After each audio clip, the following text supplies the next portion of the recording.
Então, mantendo um pouquinho de formalidade, vou fazer a leitura do seu currículo de forma breve e, na sequência, já lhe passarei a palavra. Então, nosso convidado é psicólogo, delegado internacional para o Brasil da Sociedade Científica de Justiça Restaurativa da Espanha, membro do Conselho Consultivo Global de Restorative Justice International, né? Olha que coisa chique, Estados Unidos, integrante do corpo de instrutores do European Forum for Restorative Justice, diretor executivo do Conosco e da Diálogos Transformativos, instrutor independente de círculos de construção de paz, Peacemaking Circles, certificado por Keipranes desde 2012, e dos diálogos e círculos transformativos, método de sua autoria, com atuação em todo o território nacional e também no exterior, no México, Espanha, Inglaterra, Singapura e Austrália. Capacitado em comunicação não violenta, conferências restaurativas, reuniões restaurativas, juntas restaurativas e mediação vítima-ofensor.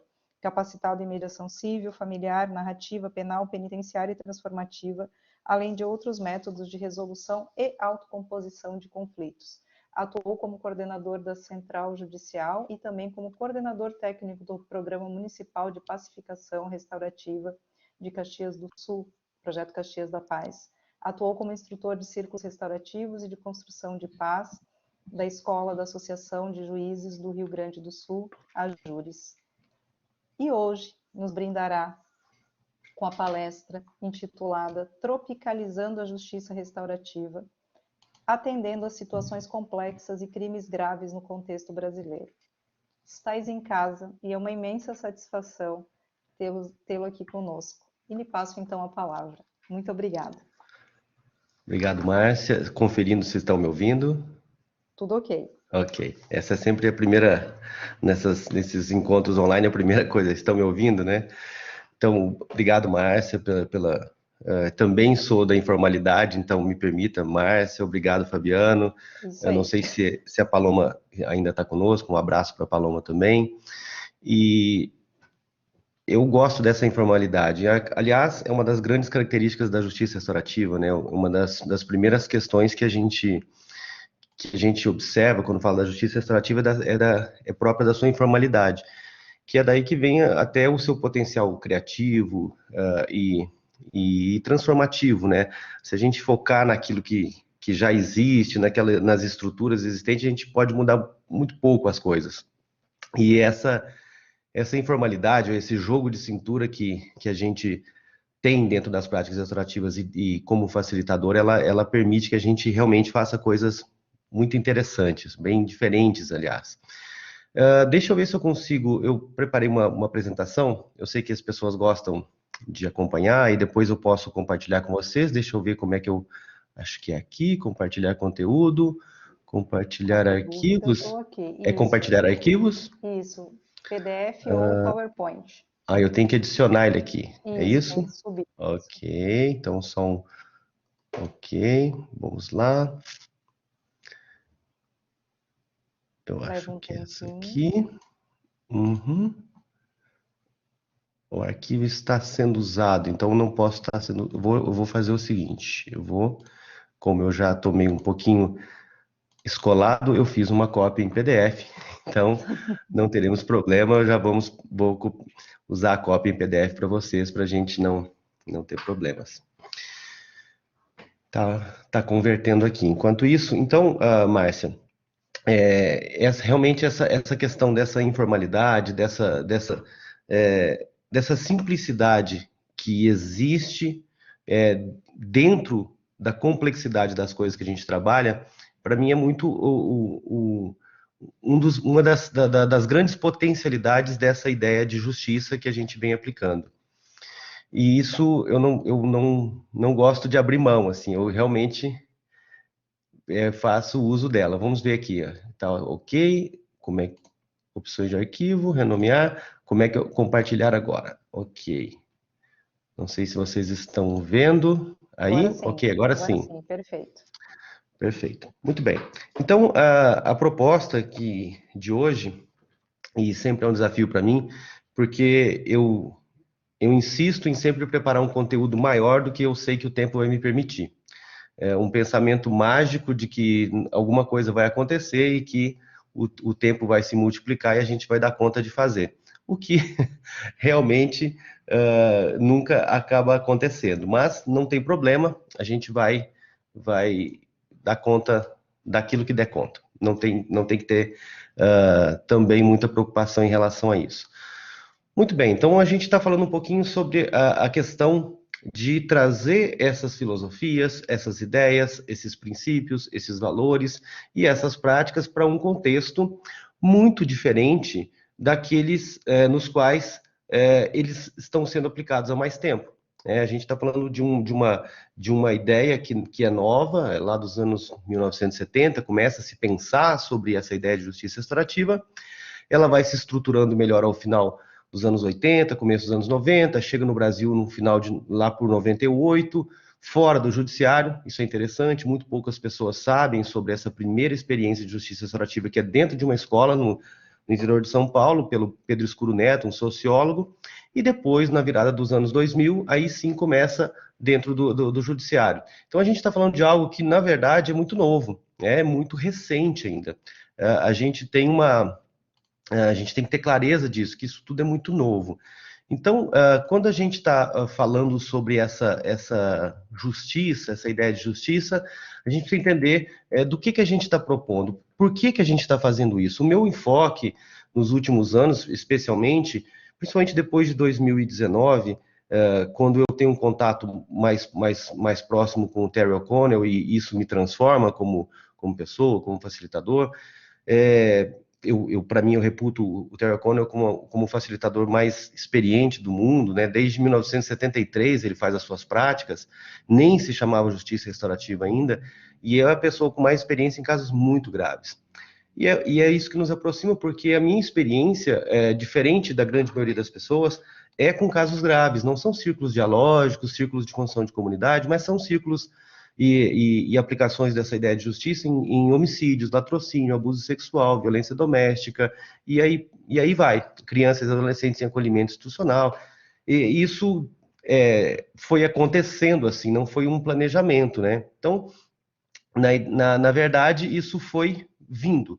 Então, o que a gente está buscando, na minha opinião, com a aplicação dessas ideias e desses princípios, práticas e valores no Brasil? Uma transformação social. Não é simplesmente auxiliar o judiciário a solucionar seus problemas, os seus processos. Isso seria, na minha opinião, na verdade, o último dos objetivos, porque se a gente atuar lá no princípio, né, no início das situações, a gente não vai ter um judiciário sobrecarregado, e a gente vai poder realmente transformar a nossa sociedade. Isso passa, essa ideia de pacificação social ampla, né, passa principalmente pela educação e não pelo sistema de justiça. Infelizmente, hoje, no imaginário popular, o espaço quase que único, o espaço primordial de solução de conflitos é o sistema de justiça. As pessoas judicializaram as suas vidas, né? Isso é um fenômeno que vem acontecendo pouco a pouco, já de algumas décadas. Mas a quase totalidade dos conflitos tem origem relacional e comunitária, e é dentro deste contexto relacional e comunitário que eles deveriam ser resolvidos. E para mim, então, essa deveria ser a aplicação fundamental da justiça restaurativa. Então, essa judicialização dos conflitos é um enorme problema, até mesmo o próprio sistema de justiça, que não dá conta de solucionar todos esses processos que estão ali. E a maior vítima disso é a própria sociedade, que acaba se desempoderando, sendo desempoderado. Os sujeitos, famílias, grupos, comunidades perdem autonomia. Eles perdem autonomia no seu sentido original, não é autonomia no sentido de poder fazer o que quer, mas auto em si mesmo, nomia, lei ou regra, lá do grego, ou seja, a compreensão de fazer o que é certo, porque é certo fazer, e não porque eu posso ser punido caso eu não faça isso. Então, para mim, essa ideia de transformação social passa pela necessidade de desenvolvermos empatia, alteridade, respeito em todas as relações. E é claro que isso tem que começar lá no início.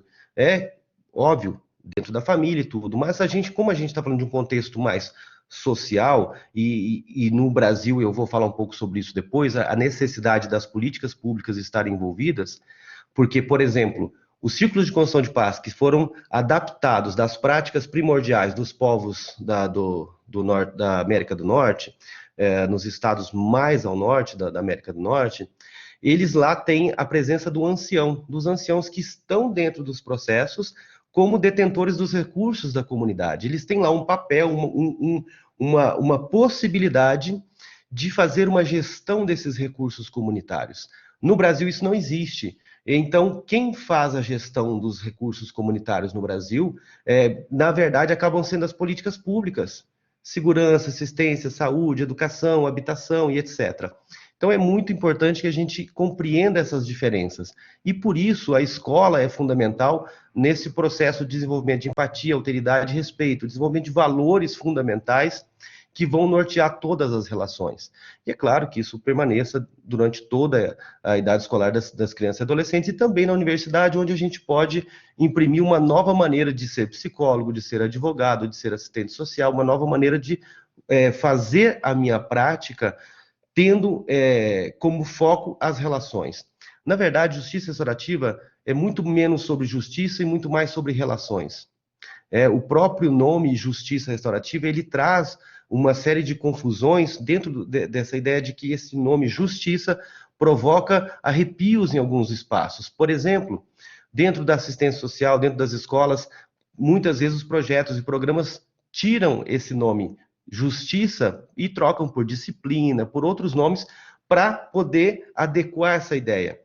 Isso tudo bem, mas se a gente trabalhar o valor justiça, compreender que esse é um valor que está presente em todas as relações, deveria estar presente em todas as relações, seria melhor aceito e teria a sua base filosófica mais bem entendida, compreendida e respeitada.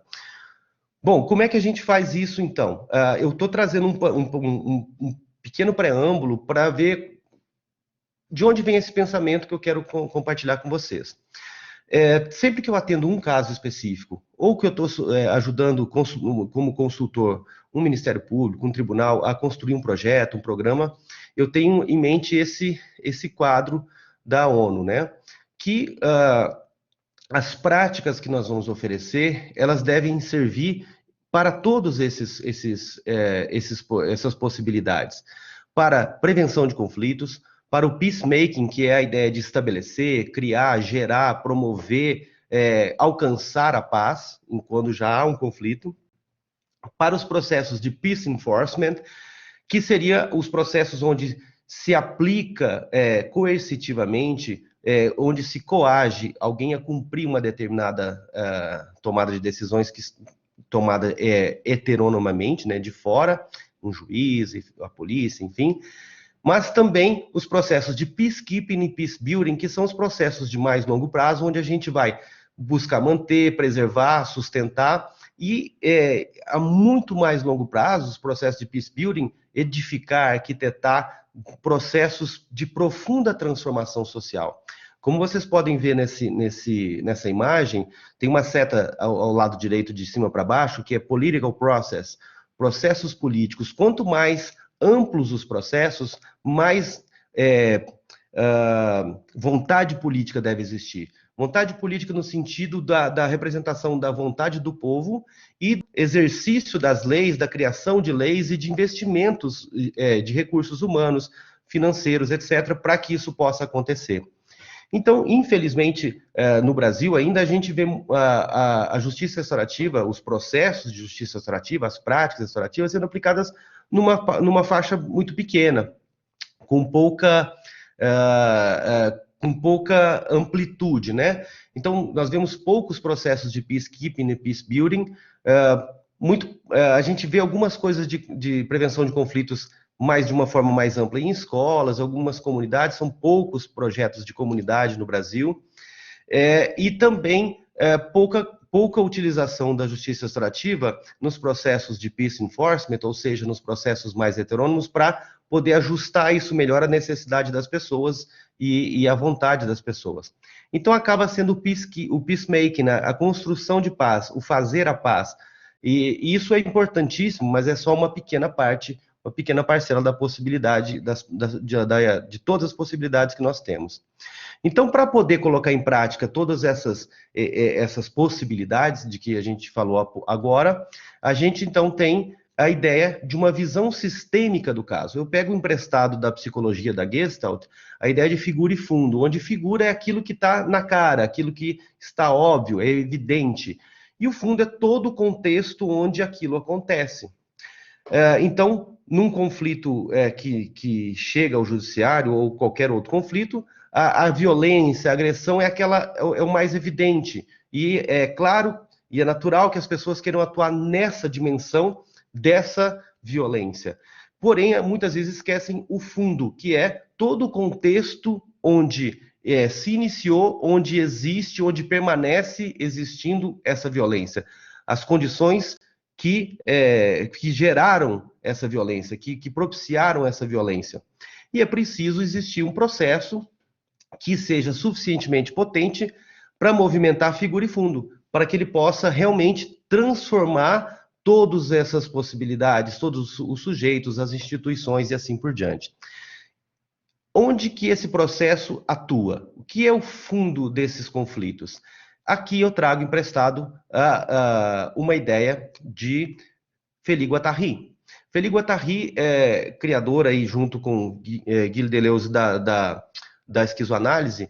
Ele tem um livro pequeno dele, mas delicioso e fantástico, fundamental, que é a Ecosofia, as 3 ecologias, em que ele nos ensina que nós estamos imersos em 3 distintas ecologias, o que ele chama de ecosofia. São 3 visões filosóficas ecológicas.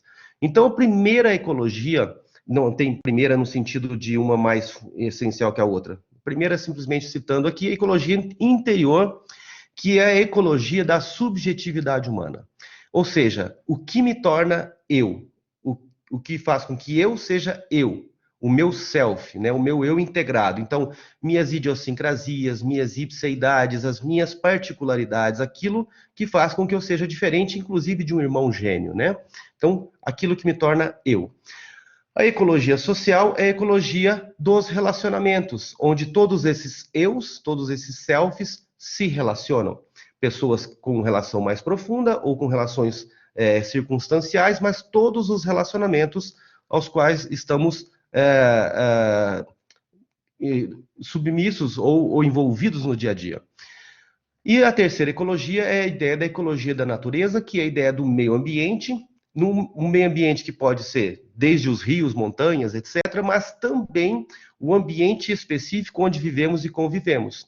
E isso, nós sabemos hoje, tem a ver, inclusive, com um ambiente construído. Na minha equipe, a gente tem, inclusive, uma arquiteta e psicóloga. Ela é arquiteta e psicóloga que trabalha exatamente com a construção de espaços saudáveis.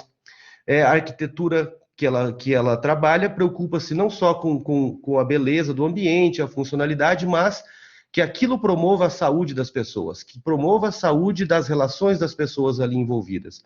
Então, nós tomamos conta de que os ambientes construídos podem promover o conflito, amplificar o conflito ou promover uma pacificação. E também a nossa saúde física e mental está vinculada ao ambiente em que nós estamos. E nós vivemos cada vez mais em ambientes fechados, construídos. É muito importante a gente se dar conta disso. Então, a ideia de uma filosofia restaurativa, eu prefiro transformativa, precisa oportunizar as pessoas que participam desses processos um olhar para si, para dentro de si, um olhar interior, para a sua subjetividade, um olhar para si com relação aos outros, os nossos relacionamentos, e um olhar para a minha relação com o espaço onde habito. E esse espaço onde habito, o nosso espaço onde habitamos, nós brasileiros, é muito diferente dos espaços onde habitam e vivem as pessoas que trazem as práticas fundamentais que nós conhecemos. Mediação vítima-ofensor, círculos de construção de paz, conferências restaurativas. São pessoas que vivem, cresceram e atuam em países muito mais socialmente desenvolvidos, muito mais economicamente desenvolvidos, e eles não conhecem as realidades que nós temos. Eles não vivem a realidade que nós temos. Eu tenho uma prática um pouco sacana, que é quando vem instrutores de fora e nos falam das suas práticas e da simplicidade que é aplicar algumas ideias, eu sempre pergunto que tipo de casos eles estão acostumados a atender lá. E principalmente, por exemplo, quando é adolescente, conflito com a lei e tal. E eu me lembro de algumas vezes, não, a gente atende casos graves de agressão, de violências no ambiente da escolar e tal, tal. Eu falei, interessante. E aí eu já provoco isso para que me perguntem, por quê? Eu pedi, não, porque os casos que eu estou acostumado a atender aqui, como psicólogo, eu atuei por mais de 30 anos com adolescente em conflito com a lei, também dentro da ideia de justiça restaurativa, eu começo a contar alguns casos que eu atendi. 4 adolescentes que mataram queimado um morador de rua, 2 adolescentes que deram um tiro na nuca de outro, esquartejaram, botaram fogo e jogaram numa represa, abusos sexuais, etc. Então eu vou contando alguns casos e eu só vejo o olhinho deles crescer, para que eles entendam que quando a gente trata de uma violência aqui, não é só a violência, mas é a violência e toda a estrutura social onde ela existe, onde ela aconteceu e ela permanece acontecendo, e a maneira como a sociedade reage a isso. Então a gente precisa intervir em todas essas camadas, e isso é muito complexo. É preciso, então, fazer o quê? E essa é a ideia central para mim, que é tropicalizar essas práticas, né? Fazer com que essas ideias, filosofias e práticas sejam aplicadas diante da realidade que nós temos aqui. O fundamental de tudo isso, para mim, é que a gente possa, as pessoas, a desenvolver a sua inteligência emocional. O foco não é o conflito, o foco são as pessoas, suas emoções, suas relações. Então, se a gente ajuda as pessoas a desenvolver a sua autonomia, que é também é saber relacionar-se consigo mesmo, com os outros, com respeito, empatia e alteridade, ela não só resolve aquele conflito específico, mas ela se torna muito mais capaz e competente de, nas suas relações diárias, não desenvolver outros conflitos. Ela desenvolve habilidades, ferramentas e competências para gerir a sua vida, as suas relações de uma forma muito melhor. Então, cada caso específico é um caso que deve oportunizar às pessoas uma enorme transformação pessoal, relacional e nas estruturas dos seus espaços de convivência. E essa inteligência emocional, ela, obviamente, tem a ver com a ideia de educar alguém, né? Não educar no sentido de ensinar, mas educar no sentido do outro aprender. A gente confunde muito o processo de ensino-aprendizagem, colocando quase todo o foco no ensino, quando o grande foco deveria ser na aprendizagem. Quando a gente desloca o processo de ensino-aprendizagem mais para a aprendizagem, a gente está deslocando para o sujeito que aprende. E quem é o sujeito que aprende? Somos todos nós, inclusive quem está ensinando, porque é uma troca. Então, a gente deixa de focar no processo e foca nas pessoas. E aí, a relação entre essas pessoas é fundamental. Ninguém aprende de quem não gosta. Então, é preciso construir relações pacíficas, saudáveis, em que essa inteligência emocional possa se desenvolver. Então, contextualizando um pouquinho do que eu estou falando. Vamos só contextualizar. Justiça restaurativa. Justiça restaurativa, primeiro, não é uma prática. E muito menos uma prática específica. É um problema sério no Brasil hoje em que as pessoas confundem justiça restaurativa com círculos de construção de paz. Círculo de construção de paz é uma das práticas possíveis. Então, a justiça restaurativa é uma filosofia, uma principiologia, é uma ideia, e não um processo, um método ou uma prática. Ela é, na verdade, assim, quase que uma prática em busca de uma teoria, um conceito aberto, é uma expressão polissêmica, tem muitos sentidos, depende do lugar, da possibilidade que você vislumbra, da forma como você coloca isso em prática. As práticas restaurativas, elas são muitas. Elas quase que são em tão grande número quanto em lugares onde existe essa ideia de justiça restaurativa.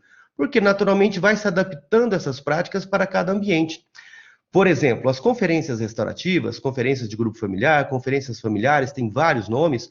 No México foi adaptado, se chama juntas restaurativas, ou melhor, juntas restaurativas. No Brasil, há práticas que são chamadas de mediação vítima-ofensor-comunidade, são conferências, o nome é que mudou. A primeira prática uma das primeiras práticas do Brasil que propunha alguns uns círculos com base na comunicação não violenta, a sua estrutura era totalmente de uma conferência, mas se deram outro nome. Na Costa Rica, eles chamam de círculos restaurativos, e o modelo é totalmente estruturado como uma conferência. Então, os nomes variam muito, mas a essência da prática é a mesma. Os círculos de construção de paz, os Peacemaking Circles, que vem no Canadá, também tem algumas adaptações, ou muitas adaptações. A mediação vítima-ofensor tem muitos modelos, encontro vítima-ofensor, reunião vítima-ofensor, e aí tem muitos modelos. Essas são as 3 práticas mais adotadas, né? Possivelmente as conferências é o método mais adotado no mundo todo. A mediação vítima-ofensor é muito adotada nos Estados Unidos, na Europa, pouco adotada ainda no Brasil. As conferências adotadas no Brasil com outros nomes, geralmente chamam aqui de círculos, mas então há sempre uma confusão. E nesses últimos 11, 12 anos eu venho construindo uma ferramenta, uma forma de intervir, baseada numa filosofia, e dentro da ideia da justiça restaurativa a princípio, que eu chamo de diálogos transformativos, que é justamente a minha proposta de tropicalização de uma atuação nacional nos casos e complexidades que nós temos aqui. E eu faço referência aqui a uma prática explícita. As práticas, elas são os métodos, e a prática é a tua própria prática, a tua forma, o teu fazer, né? A tua forma de intervir de dentro da tua realidade, de dentro dos teus conhecimentos, da tua forma de ver o mundo, a forma como você atua.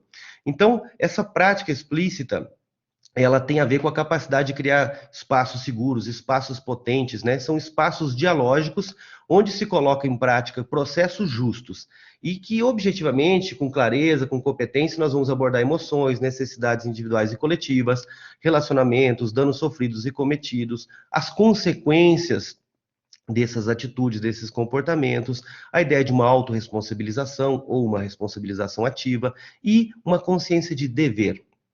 Essa consciência de dever é algo que deveria ser bastante, muito melhor compreendido, mais bem compreendido, porque muitas vezes as pessoas pensam que uma prática restaurativa não pode impor alguma necessidade de cumprimento de uma ação.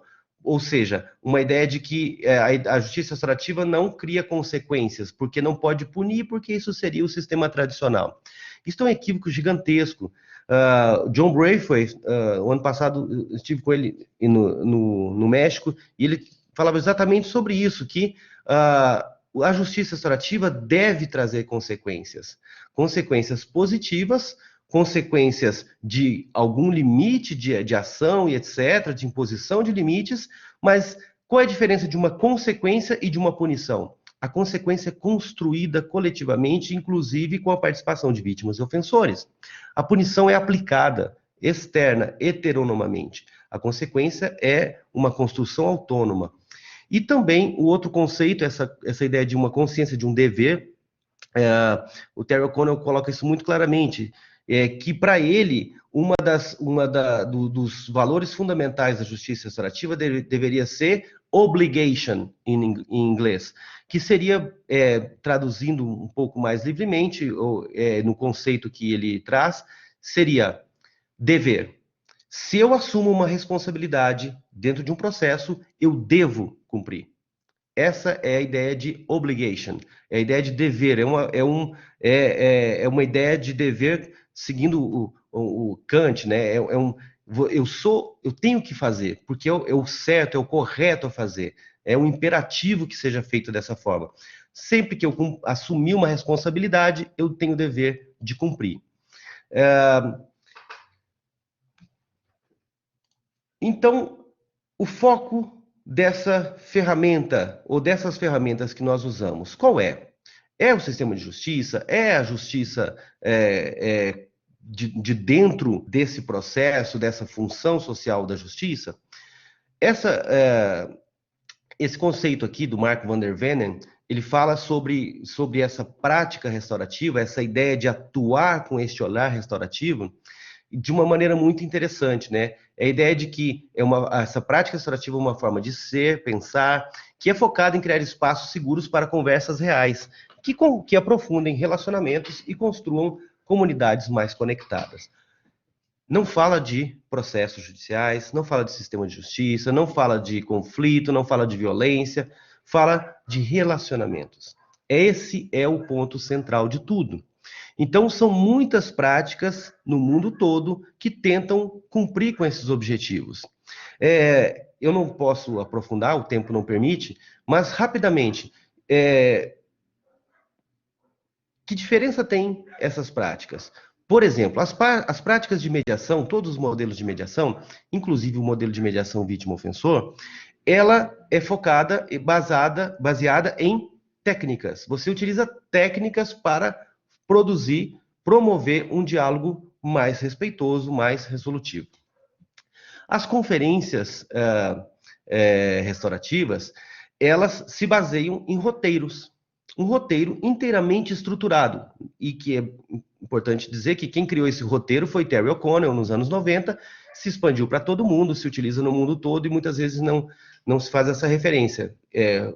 Terry, nessa década, criou o roteiro restaurativo e também as perguntas restaurativas. O que aconteceu, o que você estava pensando, o que aconteceu desde então, e etc. No mundo todo se usa, é importante lembrar que foi ele que criou. Então, as conferências e todas as suas adaptações mundo afora se baseiam no roteiro. Esse roteiro determina que perguntas são feitas, em que momento, etc. Os círculos de construção de paz, por exemplo, eles se baseiam em elementos concretos e elementos cerimoniais. Cerimônias de abertura e encerramento, um objeto da palavra, uma peça de centro, e etc. Então, são elementos concretos, elementos cerimoniais, que nascem exatamente das experiências cerimoniais dos povos aborígenes da América do Norte. Então, é um ajuste, uma adaptação desses métodos para utilizar em outros espaços. A minha proposta é que a gente faça um diálogo circular, semi-estruturado, que tem um foco nas emoções e nas relações. Esse é o propósito dos diálogos transformativos. Então, o grande problema e o risco presente enorme no mundo todo é que essas práticas todas, sejam quais forem, sejam cooptadas pelo sistema, pelo status quo. E assim, elas podem ser usadas como ferramentas e técnicas, mas não atingem o seu objetivo profundo, o seu propósito fundamental, que é de oportunizar a autonomia dos sujeitos, desenvolvimento da autonomia dos sujeitos, das famílias, dos grupos, comunidades. Consciente ou inconscientemente, muitas e muitas vezes essas práticas são adaptadas e usadas dentro de projetos e são usadas para adequar os sujeitos ao que as instituições esperam deles enquanto comportamento adequado, entre aspas. É o que a gente chama de docilização dos corpos, que Foucault nos alerta. E isso não acontece só com as práticas de justiça restaurativa. Isso acontece com mediação, isso acontece com mindfulness, isso acontece com comunicação não violenta e etc. Aquelas ferramentas, métodos, práticas, filosofias, ideias que são transformadas em ferramentas de docilização dos corpos. Isso acontece conscientemente, mas na maioria das vezes inconscientemente. As pessoas têm uma boa intenção, mas ao abrir mão dos porquês, dos propósitos, da filosofia subjacente, ela executa somente a prática, o como fazer. E aí fica esvaziado de sentido. Então, isso é um problema muito, muito, muito presente, né? E aí, os sujeitos não são analisados e incorporados nas suas subjetividades, idiosincrasias, ipseidades, relacionamentos, etc. Resultado, não empodera, não desenvolve autonomia, ao contrário, dociliza os corpos, coloniza a mentalidade desses sujeitos. Faz o efeito exatamente contrário. Então, isso aqui eu vou passar rapidamente, preciso encaminhar para o fim, né? Como sempre, eu fui um pouco amplo demais na minha proposta inicial, e é claro que não vai chegar lá. Mas, então, essa justiça que nós estamos falando aqui é uma justiça que é fundada em valores, em princípios, e que objetiva fundamentalmente a transformação de pessoas, relações, comunidades, instituições, leis e governos. Então, nós sim precisamos, sempre que possível, promover o encontro entre os envolvidos, sempre que possível promover reparação de danos, mas o objetivo principal é transformar pessoas, relações, comunidades, ou seja, as 3 ecologias. Então, esse fazer justiça, o que está envolvido, especialmente no Brasil? É uma justiça que está ancorada nos valores humanos universais, que deve focar nas necessidades individuais e coletivas, que deve promover a transformação de relações interpessoais e institucionais, precisa reconhecer e compreender a transversalidade dos processos sociais, culturais, políticos, econômicos, estruturais, especialmente num país tão complexo, com tanta desigualdade como o Brasil, como atuar numa violência de gênero, numa violência mais grave, sem entender todos esses processos que estão acontecendo simultaneamente. É preciso também interferir de forma sistêmica dentro dessa transversalidade toda, objetivar a transformação social através da evolução desses sistemas relacionais, familiares, comunitários, de políticas públicas, do sistema de justiça e privilegiar prevenção de conflitos e crimes. Então, eu fazendo isso era para ser só o preâmbulo, para chegar aqui, então, o que é necessário fundamentalmente para a gente tropicalizar essa justiça restaurativa? Primeiro, precisa reconhecer um problema sério com quase todos os projetos que eu conheço. Uma avaliação crítica está empobrecida, insuficiente e, em geral, enviesada. Essa avaliação crítica que atende aos projetos, aos programas, às instituições e atendem menos as pessoas envolvidas. Então, o resultado disso é muito mais pensamento de quantidade, de números, do que na resolução, na transformação desses sujeitos das suas relações. E isso, como isso se revela? Infelizmente, quase nunca, ou eu nunca ouvi num evento público, se contarem os problemas que aconteceram, os círculos que deram errado, as pessoas que saíram mais machucadas. E isso acontece. Então, é preciso superar essa fase infantil de esconder os erros e assumir publicamente os erros e problemas e passar a tratar desses erros e problemas de uma forma que a gente possa aprender com eles e possamos crescer. Então, como fazemos isso? A primeira questão é adequar essa ideia de justiça, essa filosofia, esses valores à nossa realidade sociocultural. Nós vivemos num país muito mais violento do que quase todos os outros onde é muito aplicada a justiça restaurativa, com muito mais desigualdade, com muito mais pobreza. Tentem explicar para um americano, para um belga que fazem seus projetos, que você, quando trabalha um processo de um ato infracional ou de um acolhimento institucional através da visão da justiça restaurativa, você tem que envolver segurança, assistência, educação, saúde, habitação, porque o sujeito não tem onde morar, porque ele não tem comida, que ele matou alguém por um tênis, por um celular. Como é uma realidade que nós vivemos diariamente e que essas pessoas elas ouviram falar, mas não é parte da vida delas. É preciso a gente adaptar isso à nossa realidade sociocultural. E isso envolve também a própria forma de execução desses métodos. Por exemplo, algumas expressões cerimoniais não cabem bem na nossa realidade. Um exemplo simples, o uso de velas, água, etc., para representar elementos da natureza, fogo, água, terra e ar. No nosso país, se você coloca fogo, uma vela e uma água, se torna algo vinculado a alguma religião específica. E isso causa um afastamento dos sujeitos que não pertencem àquela religião. Então é muito importante a gente entender isso e adaptar essa nossa realidade. Não docilização dos corpos. Como falei um pouco antes, a gente não pode usar esses métodos, essas ferramentas focadas no comportamento e fazer com que as pessoas se adaptem, se adequem a uma instituição. Nós temos que usar esses métodos dentro de uma filosofia para que se possa transformar essas pessoas e essa instituição, para que tudo possa se aprimorar. Essa é a fundamentação central. Decolonização passa também por essa ideia de adequar as práticas da nossa realidade sociocultural mas passa principalmente aqui, né, nesse momento, na ideia de que o próprio facilitador não seja um novo colonizador. Isso é muito comum, infelizmente, pessoas que assumem o papel de facilitador quase como se fosse uma função, ele se torna um mensageiro de uma boa verdade, uma nova verdade, uma verdade absoluta, e que precisa oferecer para as pessoas essa nova verdade, né? É quase que algo espiritual e etc.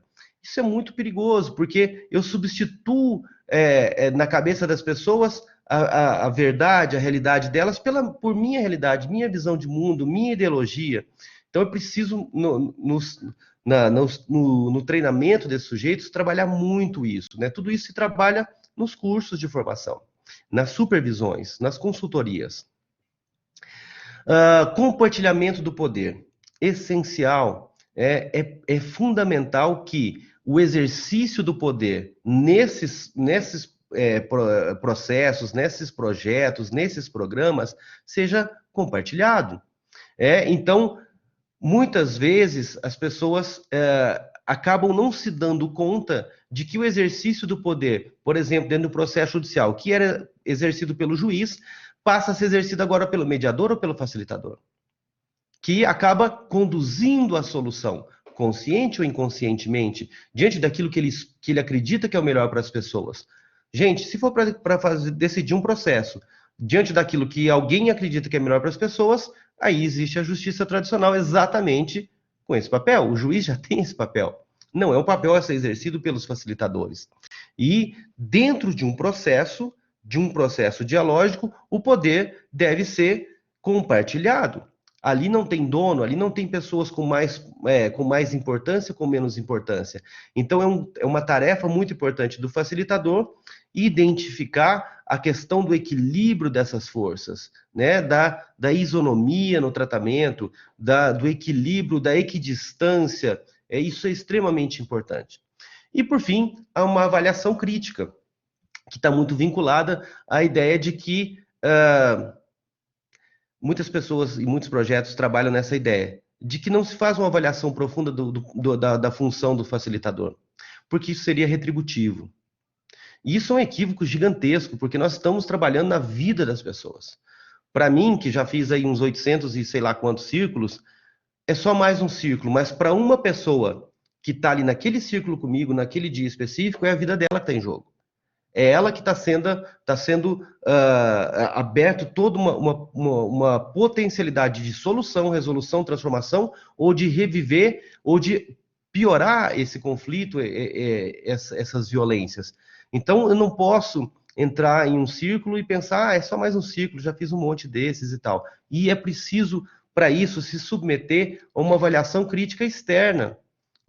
Processos onde haja um supervisor, uma pessoa mais experiente, uma pessoa que consiga realmente entender o que aconteceu ali e oferecer saídas onde a pessoa possa aprender melhor o que fazer naquele processo.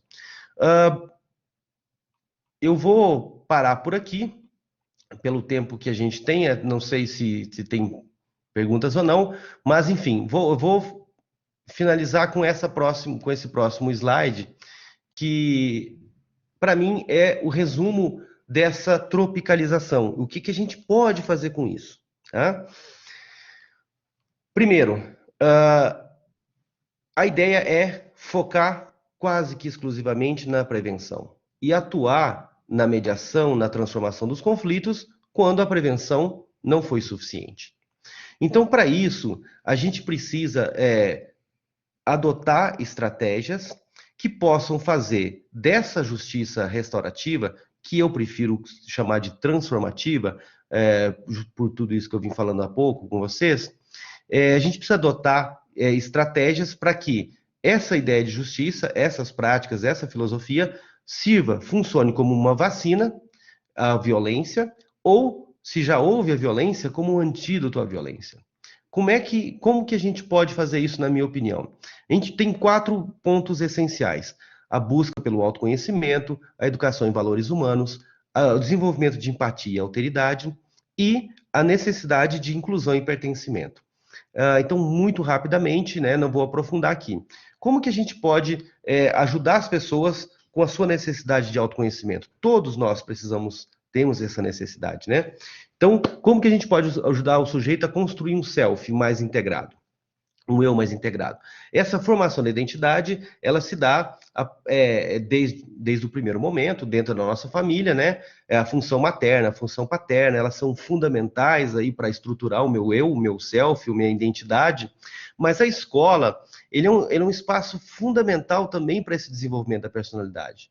É essencial que a escola oportunize espaços, movimentos, oportunize estratégias que ofereçam ao sujeito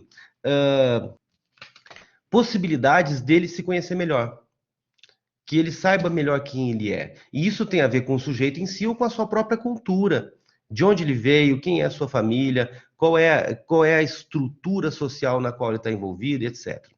Então, a escola é fundamental aqui. Educação em valores humanos é a ideia de construir um significado. Por quê? Por que eu estou aqui? Por que eu estou nesse lugar, nesse país, nessa família, nesse mundo, né? Então, tudo aquilo que trabalha valores, a família, os esportes, especialmente esportes competitivos, artes marciais, espiritualidade, tudo que trabalha valores nos ajuda a construir significado do porquê estamos aqui. Transmitir a ideia de direitos e deveres. Muitas vezes se foca excessivamente nos direitos que as pessoas têm, mas e os deveres? Aqui se balançar, equilibrar essas duas coisas. E, novamente, a escola deve, na minha opinião, ser um espaço de aprendizagem e educação. Educação nesses valores fundamentais, educação para a cidadania, educação para uma civilidade, né, para uma convivência social adequada. Desenvolvimento de empatia e alteridade é a ideia da percepção de interconexão. Não somos sós, não podemos viver sós, não podemos ser felizes sós. Então, novamente, função materna e paterna, com as suas ideias de afeto e interdição, são fundamentais. A gente sabe, com alguns estudos neurocientíficos, que até os sociopatas podem desenvolver empatia. E se até sociopatas violentos podem desenvolver empatia, imaginem se a gente usar essas estruturas, essas ferramentas, desde a mais tenra idade com crianças dentro de escolas. Empatia e alteridade, elas previnem a ideia de reificação, de coisificação, ou seja, o outro passa a ser alguém e não algo, um objeto que eu possa usar, utilizar ou abusar. Então, a escola aqui é fundamental, porque não há espaço maior de socialização do que a escola. É na escola que eu convivo com o diferente, de outra cor, de outra religião, de outra cultura e etc. Então, é fundamental a escola envolvida nesse espaço, nessa ideia de socialização. Por fim, a ideia da inclusão social e construção de relações de pertencimento é fundamental porque a invisibilidade está na raiz de muitos crimes. Desde um bullying numa escola até homicídios, né? A gente sabe a quantidade de atos infracionais graves cometidos por adolescentes que, na verdade, querem atingir alguma visibilidade social. Um caso que foi fundamental para mim, um caso que eu atendi em 2012, de 2012 até 2015, foram 3 anos atendendo aqueles adolescentes, 4 adolescentes que mataram queimado um morador de rua. Além da questão da visibilidade, que ficou clara ali, né, essa busca de uma visibilidade, de romper essa invisibilidade, ficou evidente para mim o que eu chamo de uma visibilidade negativa, que é a ideia de usar uma violência, de um ato violento, para, de repente, romper essa barreira. Quando eu falo com com o irmão de um dos adolescentes que matou queimado esse homem, com 14 anos, falo com o irmão dele que tinha menos de 12, pergunto sobre o irmão dele, ele se infla de orgulho e diz: meu irmão é muito foda. Meu irmão já saiu no Jornal Nacional não sei quantas vezes, no Jornal da Cidade tantas vezes, na TV. Ou seja, o que ficou claro para mim naquele momento? Esse menino olhou e falou assim: esse meu irmão hoje é alguém. Ele é uma pessoa, na palavra dele, foda, reconhecido, né? Ou seja, ele rompeu a barreira da invisibilidade. O que esse menino está me dizendo? Eu descobri que eu posso fazer isso também. Por quê? O ato de pegar uma uma garrafa de Coca-Cola com R$ 2 de gasolina, jogar num morador de rua que está dormindo ali na rua e botar um fósforo ali aceso e matar ele queimado, o ato é das coisas mais fáceis que possa existir. Leva 15 segundos para fazer. O que nos impede de fazer isso são os nossos valores, as nossas relações. Então, não é atuando no comportamento do sujeito que nós vamos impedir que isso aconteça. É atuando na concepção, na percepção do sujeito, na sua mais profunda, no seu mais profundo eu. Ou seja, trabalhando valores e necessidades fundamentais para que ele não faça esse ato, para que ele não tenha essa atitude. Quando eu falo com esse menino, eu fico pensando, eu estou numa cidade, Caxias do Sul, com 500, 600 mil habitantes, e eu estou falando com um menino e fico pensando quantos adolescentes, pré-adolescentes, adolescentes nas escolas agora podem estar com a mesma percepção. É muito fácil ser alguém. É muito fácil romper a invisibilidade. Basta fazer isso. E, de novo, é paradoxal dizer que é muito fácil matar alguém queimado. Enquanto o ato concreto é fácil, o que é difícil é conviver com essa situação. Quando a gente é construído, a nossa personalidade é construída em cima de valores, nós não conseguimos nem mesmo pensar em fazer isso. Mas quando você cresce, como esse menino, numa família em que a mãe se prostituía e se drogava na frente do filho, dentro de casa, em que o pai era um agressor, em que ele tinha todas as necessidades não atendidas em todos os níveis, e que descobre aos 13 anos, uma conversa com uma conselheira tutelar, que a sua tia conta que ele nasceu de um estupro, porque o pai dele estuprou uma mulher no bairro e, em vingança, 4 homens do bairro estupraram a sua mãe e ele nasceu desse estupro.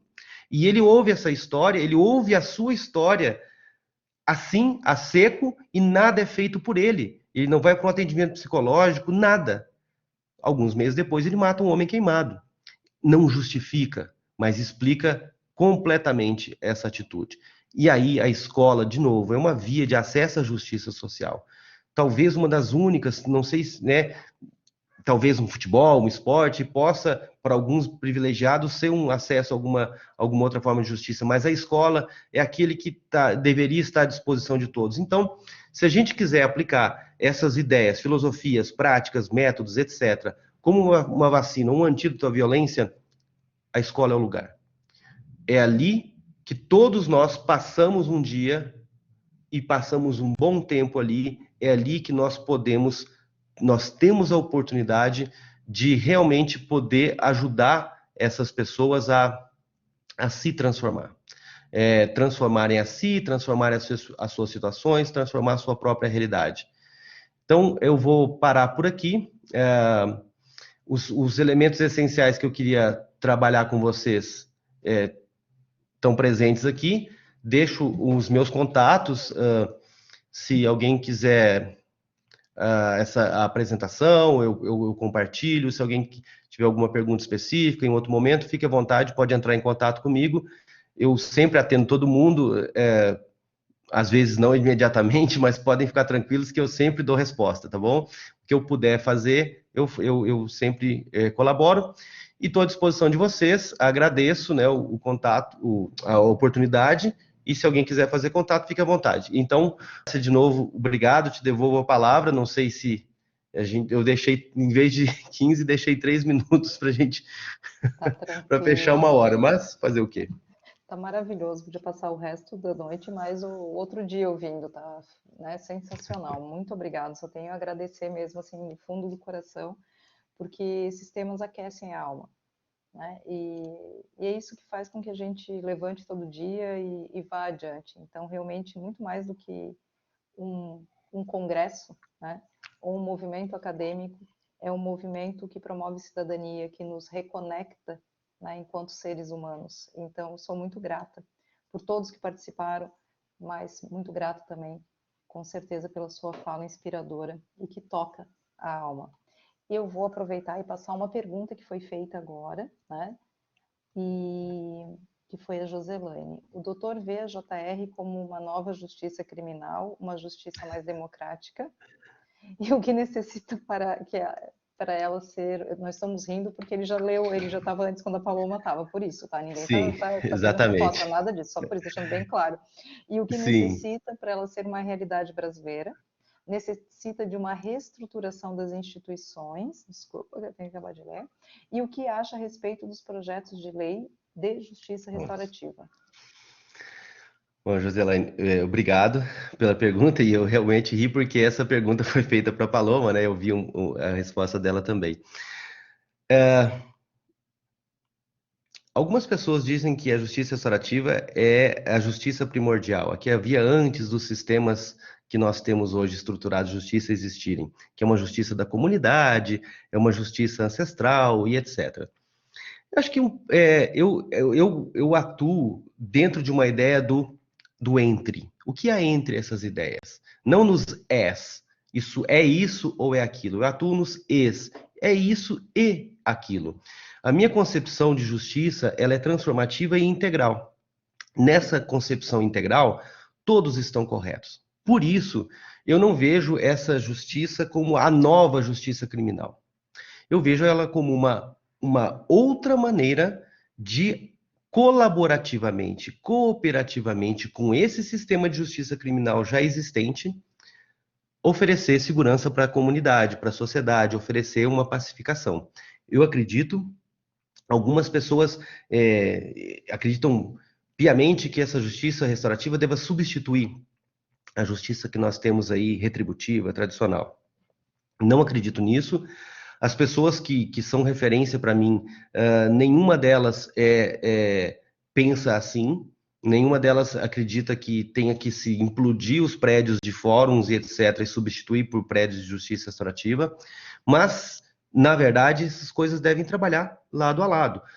Muito do que eu faço hoje é dar suporte, consultoria para tribunais, ministérios públicos, é construir um fluxo dessas ações.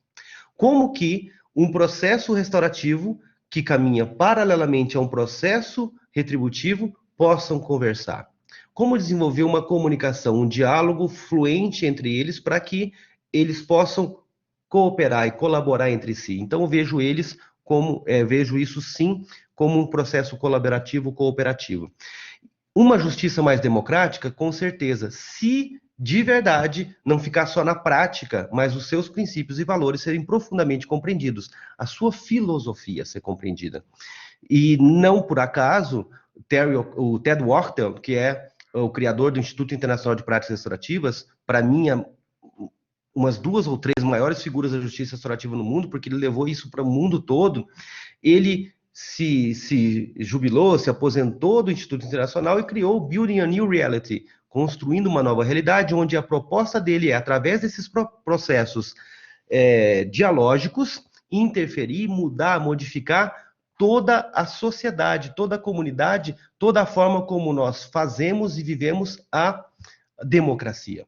É uma democracia profundamente participativa, onde todos têm voz, todos têm vez, todos os sujeitos, entre aspas, comuns. O que essa justiça precisa para ser uma realidade brasileira? Ela já é uma realidade brasileira, porém dentro de uma bolha. O que precisa é que esses praticantes de justiça restaurativa saibam que vivem numa bolha. Que nessa bolha tudo é lindo e maravilhoso, mas que as pessoas que estão fora dela têm inúmeras dúvidas, e essas dúvidas são genuínas. Essas dúvidas são reais e elas precisam ser melhor compreendidas. Ou seja, nós não somos, como se diz, não temos que catequizar as pessoas. Nós não temos a tarefa de ensinar as pessoas, nós temos a tarefa de oportunizar as pessoas, ter contato com essas ideias, com esses princípios, com esses valores. Então, eu acredito que muito mais do que ter 1 milhão de facilitadores, a gente tem que fazer 1 milhão de círculos. Eu acredito na ideia, todas as vezes que um tribunal, um Ministério Público, uma defensoria quer me contratar para fazer uma formação de 100 pessoas, eu digo, não, vamos fazer 20. Vamos fazer 20, vamos dar condições para que esses 20 criem musculatura, tenham experiência, possam aprofundar e aprimorar e nos ajudar a criticamente avaliar o que estamos fazendo. Não adianta ter um monte de gente que não tem possibilidade de fazer e que não tem possibilidade de aprender e aprofundar. Então, o que precisa é a gente tirar o foco das instituições onde existe justiça restaurativa, colocar o foco nas pessoas, colocar o foco nas relações e não no sistema de justiça. Necessita de uma reestruturação das instituições? Toda instituição no século XXI precisa se reestruturar. Toda instituição atual precisa se tornar mais flexível, mais aberta, mais transparente. Então, também, nesse sentido, sim, precisa. E o que eu acho a respeito dos projetos de lei de justiça restaurativa, me dá pavor. Porque, em geral, quem escreve não sabe coisa nenhuma, quase que, né? Esse é um problema seríssimo. Nos países onde existe uma lei, o que existe acaba criando proibições. E proibições que são feitas por pessoas que nunca se sentaram numa sala para trabalhar pessoas que estão em conflitos graves. São teóricos da coisa. Leram alguma coisa ou não leram nada e colocam regras e etc., onde não sabem. Resultado disso, só um pequeno exemplo. Na Espanha não se pode fazer justiça restaurativa na violência doméstica porque eles confundem mediação de Harvard, né, que é uma negociação que implica numa co-construção do conflito e etc., e confundem isso com uma mediação vítima-ofensor, que é uma prática da justiça restaurativa, onde se trabalha a diferença de poder, o fato de ter uma vítima e um autor dessa violência, um ofensor, que não há uma colaboração na construção do conflito, que é um crime, etc. Então, as pessoas que eu conheço que atuam na Espanha têm dificuldade, ou mesmo a impossibilidade de pensar em fazer uma atuação nesse sentido, porque está proibido por lei. Porque quem escreveu falou, a mediação está proibida. Deveria estar proibido mediação harvardiana, que é uma negociação na violência de gênero. Mas não, por exemplo, a mediação narrativa, a mediação transformativa, a mediação vítima-ofensor. Existem outros modelos de mediação que se aplicariam ali. Então, se Deus quiser, nada de lei. Não, pelo menos não por enquanto. Enfim, prefiro que não haja, e eu sou filhote dessa ausência da lei. Se eu pude fazer centenas de círculos nos casos mais complexos, foi porque não havia lei nenhuma. Se não está proibido, está permitido.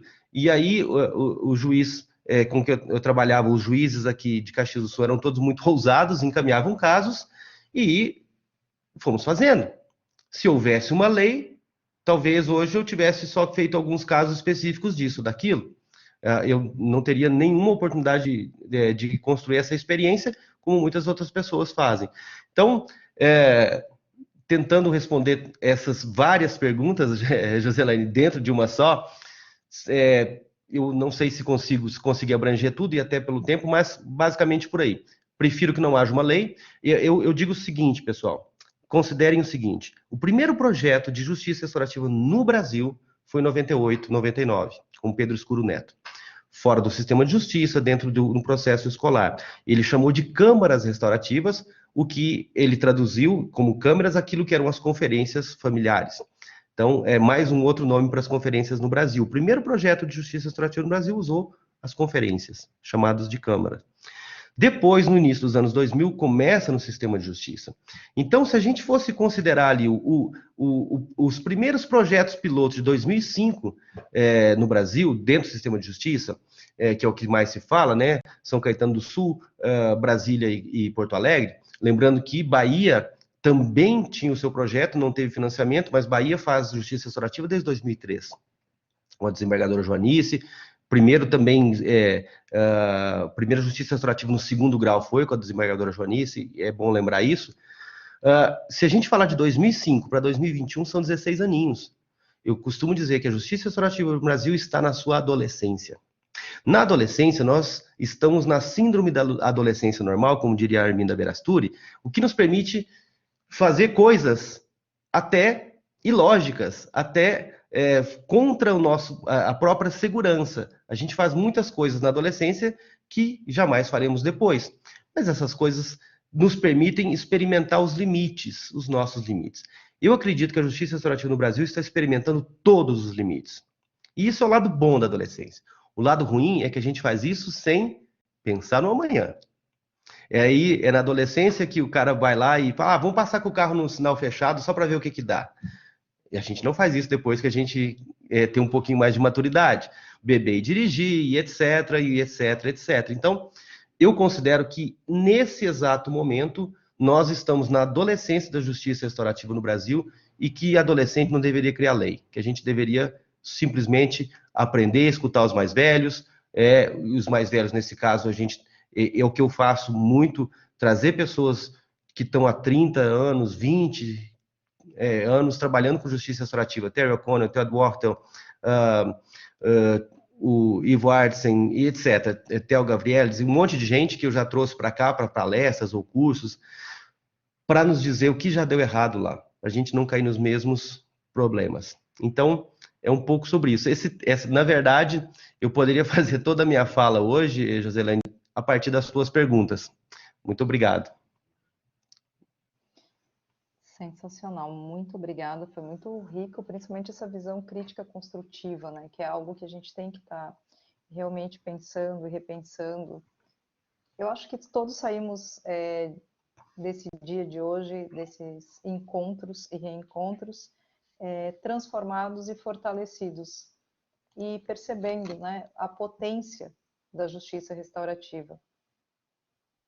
Então, deixa eu ver se o professor Fabiano está aqui conosco, se gostaria de trazer algum comentário para a finalização do nosso dia de hoje. Professor Fabiano. Tenho. Boa noite, Paulo. Prazer recebê-lo aqui na nossa casa e cada um na sua casa, né? Então, literalmente na nossa casa. Mas quem sabe futuramente a gente consiga se reencontrar aí. Nós estávamos conversando, eu e a Márcia, que dos 3 congressos, esse foi o congresso mais, e de forma alguma desmerecendo os demais, logicamente, todos foram muito bons, mas esse foi onde a gente teve um conteúdo muito denso. E não foi, a gente não imaginou que vocês iriam transitar por esses temas, mas são temas que se complementaram, e parece que eles foram ponto a ponto, né, sendo colocados e um complementando o outro. Isso é muito rico, né, para todos que estão aqui. Agradeço, Paulo, por ter aceito o convite, por estar aqui conosco. Eu não tenho pergunta, a tua fala vem muito ao encontro daquilo que eu penso também. Então, eu tenho uma visão bem crítica da JR também, mas é uma crítica no sentido de construir algo positivo e algo melhor do que vem, né? E eu acho que é por aí mesmo o caminho. Parabéns pela tua explanação. É isso, professora Márcia. Obrigada, professor Fabiano. Obrigada a todos os presentes, todos e todas as presentes aqui nesse dia de hoje. Tenho certeza que foi um momento muito rico mesmo. Paulo, te agradeço imensamente novamente. Pessoal, pegaram contato, se não, também podem procurar o Paulo nas redes, né? E vamos torcer para que 2022 a gente possa fazer um evento presencial, um encontro realmente mais intenso ainda. E a única palavra que eu tenho para dizer hoje realmente é gratidão. Para mim foi um impulso assim de olhar para isso tudo de novo, de reconexão e ver como é importante, né? Nós estamos num congresso que, só para finalizar, esse é o terceiro porque nós falhamos no ano passado, né? Não foi possível a realização. Então, para mim, para o professor Fabiano e para aqueles que acompanham nessa trajetória, nós temos um congresso que está amadurecendo há 4 anos. Então, é muito simbólico para a gente do pós-pandemia, né? Não podemos nem dizer que é pós-pandemia, mas no pandemia, talvez numa fase um pouco mais no começo de luz, vamos dizer assim, de enxergar a luz no fim do túnel, a gente conseguir ter realmente esse movimento e perceber mesmo, eu conversava como o professor Fabiano trouxe pelo WhatsApp, então a gente dizia, nossa, como esse congresso foi o mais redondinho de todos, e não que a gente já teve outros palestrantes sensacionais também, mas eu acho que se a justiça restaurativa ela está adolescente, né? Talvez um pouquinho atrás ela tivesse ainda uma pré-adolescente, quem sabe há 4 anos atrás ela estava uma pré-adolescente, e agora eu acho que o conteúdo ficou muito mais interessante, muito mais crítico, a gente transcendeu a frase do dizer o que é. de explanar sobre, Uhum. tipo, olha, tem uma coisa muito esquisita aqui, eu tenho uns bichinhos aqui, ó, isso aqui é justiça restaurativa, pessoal. E para começar a realmente debater a justiça restaurativa, trazer esse olhar crítico, né? Então, realmente, não tenho certeza que a gente está caminhando, está evoluindo e que a gente possa, então, no 4º Congresso Nacional de Justiça Restaurativa e Cultura de Paz, estarmos presencialmente, fisicamente presente, com todos os palestrantes fisicamente presentes, para que a gente possa ter esse momento de congregar, porque o networking, a energia de conexão do ser humano, ela é transformadora. Então, com essas palavras, caso o professor Paulo queira trazer algum comentário, caso contrário, encerramos, né, com um grande agradecimento e deixando esse sentimento de união entre nós. Eu só agradeço novamente pelo convite e pela oportunidade. Eu acho que quanto mais a gente compartilhar esses espaços críticos, mais a gente aprende, mais a gente evolui. E essa é uma necessidade muito urgente para nós, evoluirmos a nossa percepção crítica. Obrigado de novo, Márcia e Fabiano, pelo convite. Obrigada, gratidão. Então, encerramos o nosso evento e já deixamos aí o convite para que em 2022 estejamos aqui novamente em conjunto. Gratidão. Boa noite a todos e todas.